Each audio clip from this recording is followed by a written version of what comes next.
ఊరంతా తాళాలేసుకొని ఊర్లోంచి బయటికి వెళ్ళిపోయారు. అంటే బీటెక్ రవి ఊర్లోకి రావడం అక్కడ గ్రామస్తులకు ఎవరికి కూడా నచ్చలేదని చెప్పుకోవచ్చు. నమస్తే, నేను మీ జర్నలిస్ట్ రవిచంద్ర. ఆంధ్రప్రదేశ్లో తెలుగుదేశం పార్టీ కూటమిగా ఏర్పడి అధికారంలోకి వచ్చినా సరే తాము అపోజిషన్ పార్టీలో ఉన్నటువంటి అంటే వైఎస్ఆర్సీపీ పార్టీలో ఉన్నటువంటి నాయకులు కానీ కార్యకర్తలు కానీ ఆ పార్టీలో మిగలకూడదు అనే విధంగా అనేక రకమైనటువంటి ప్రయత్నాలు చేస్తూ వచ్చింది. దాంట్లో భాగంగానే ఎలక్షన్స్ ముందు అటు వైఎస్ఆర్సీపీ కొంతమంది నాయకులని స్వచ్ఛందంగా కొంతమంది వెళ్తే కొంతమందిని కేసులు పెడతామని చెప్పి భయపెట్టి అటు పార్టీలో చేర్చుకున్నారు. ఎలక్షన్స్ అయిన తర్వాత కొంతమంది నాయకులకు పదవులు ఆశ చెప్పి పదవులు ఇస్తామని తమకు క్యాబినెట్ హోదాలో ర్యాంకులు ఇస్తామని చెప్పి కొంతమంది నాయకుల్ని పార్టీలో చేర్చుకున్నారు. ఇక ఎలక్షన్స్ అయిపోయాయి, అన్నీ అయిపోయాయి. మరోవైపు మాకు 1 కోటి మంది సభ్యత్వం ఉంది అని చెప్పి హడావిడి చేసుకుంటున్నటువంటి తెలుగుదేశం పార్టీ అయినా సరే ఇక అపోజిషన్ పార్టీల్లో అసలు కార్యకర్తలు నాయకులే ఉండకూడదు అనే విధంగా ప్రయత్నాలు చేస్తూ వచ్చింది. దాంట్లో మనం 2 ఎగ్జాంపుల్స్ ముఖ్యంగా చెప్పుకుంటే, ఒకటి నెల్లూరుకు సంబంధించి నెల్లూరు కార్పొరేటర్లందరూ కూడా మేము వైఎస్ఆర్సీపీ పార్టీలోనే ఉన్నాము అని చెప్పినా కూడా ఇమీడియట్గా వాళ్ళందరినీ పోలీసు బందోబస్తు మధ్య కార్లలో ఎక్కించుకొని ఊరంతా తిరిగి తర్వాత తెలుగుదేశం పార్టీకి సంబంధించినటువంటి ఒక క్యాంపులో వాళ్ళందరినీ పెట్టి బయటికి వాళ్ళని భయభ్రాంతులకు గురి చేయడం చూసాం.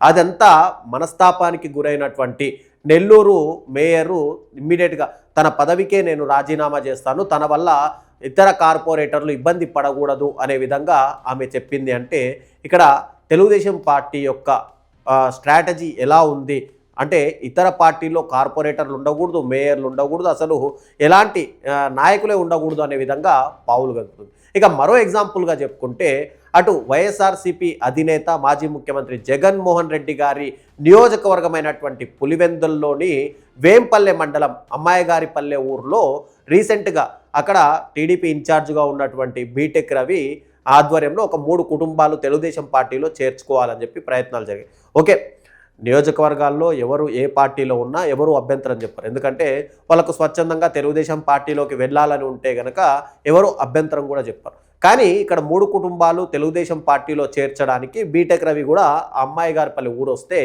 అక్కడ ఊరు మొత్తం కూడా ఏకబికిన మొత్తం ఊరంతా తాళాలు వేసుకొని ఊర్లోంచి బయటికి వెళ్ళిపోయారు. అంటే బీటెక్ రవి ఊర్లోకి రావడం అక్కడ గ్రామస్తులకు ఎవరికి కూడా నచ్చలేదని చెప్పుకోవచ్చు. మేము వైఎస్ఆర్సీపీ అంటే గతంలో రాజశేఖర రెడ్డి హయాంలో కాంగ్రెస్ పార్టీలో ఉన్నాము, తర్వాత ఆయన వారసుడిగా జగన్మోహన్ రెడ్డి గారి ఆధ్వర్యంలో ఇప్పుడు వైఎస్ఆర్సీపీ పార్టీలో ఉన్నాము. మాకు ఏదైనా మంచి జరిగితే అభివృద్ధి జరిగితే అది కేవలం జగన్మోహన్ రెడ్డి గారి వల్ల అటు వైఎస్ఆర్సీపీ పార్టీ వల్ల మాత్రమే జరిగింది. కాబట్టి మీరు బలవంతంగా ఊర్లోకి వచ్చి కండువాలు కప్పాలి అంటే మేము కండువాలు కప్పించుకునే స్థితిలో మేము లేము, కండువాలు కప్పించుకోవడానికి మాకెవరికి కూడా ఇష్టం లేదు అనే విధంగా గ్రామస్తులంతా కూడా బీటెక్ రవికి నిరసనగా బీటెక్ రవి వచ్చినందుకు నిరసన తెలుపుతూ వాళ్ళందరూ కూడా గ్రామం వదిలి ఇండ్లకు తాళాలు వేసి వెళ్ళిపోయారు. అంటే ఇక్కడ ఎంతగా తెలుగుదేశం పార్టీ యొక్క అరాచకాలు అనుకోవాలా, లేదంటే ఎవరు అపోజిషన్ పార్టీల్లో అసలు ప్రజలు ఉండకూడదు, కార్యకర్తలు ఉండకూడదు, అందరూ కూడా తెలుగుదేశం పార్టీలో ఉండాలి, లేదంటే తెలుగుదేశం పార్టీకి కొమ్ము కాసేటువంటి భారతీయ జనతా పార్టీలోనో లేదంటే జనసేన పార్టీలోనే మాత్రమే ఉండాలి. కాబట్టి ఆ విధంగా ప్రయత్నాలు చేస్తూ అటు పులివెందుల్లో కూడా ఖచ్చితంగా పాగా వేయాలి అనుకొని ఏవో రకరకాల ప్రయత్నాలు అయితే చేస్తూ కానీ అటు పులివెందుల అనేది జగన్మోహన్ రెడ్డి గారి అడ్డ.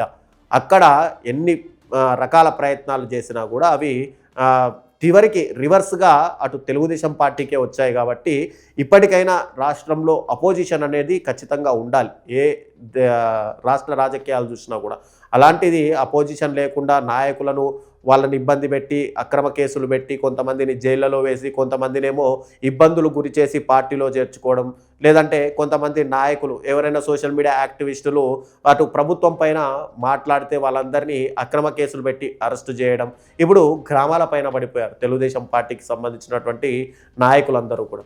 కాబట్టి ఇదంతా కూడా మానుకుంటే కనుక రాబోయే రోజుల్లో ఆదరిస్తాం. ప్రజలు స్వచ్ఛందంగా మీ పార్టీ అభివృద్ధి చేసి మీ పార్టీ గనక నిజంగానే సంక్షేమ పథకాలు ఇస్తే ప్రజలు స్వతహాగా వాళ్ళంతకు వాళ్ళే పార్టీల్లో చేరడానికి ముందుకు వస్తారు. కానీ ఇలా భయభ్రాంతులకు గురి చేయడం వల్ల పార్టీ పైన ఉన్నటువంటి నమ్మకాలు కానీ లేదంటే ఫ్యూచర్లో చేరాలనుకున్నా కూడా వాళ్ళు భయభ్రాంతులకు గురి చేసి చేర్చుకుంటున్నారు కాబట్టి వాళ్ళు చేరడానికి కూడా ముందుకొచ్చే పరిస్థితి అయితే ఉండదు.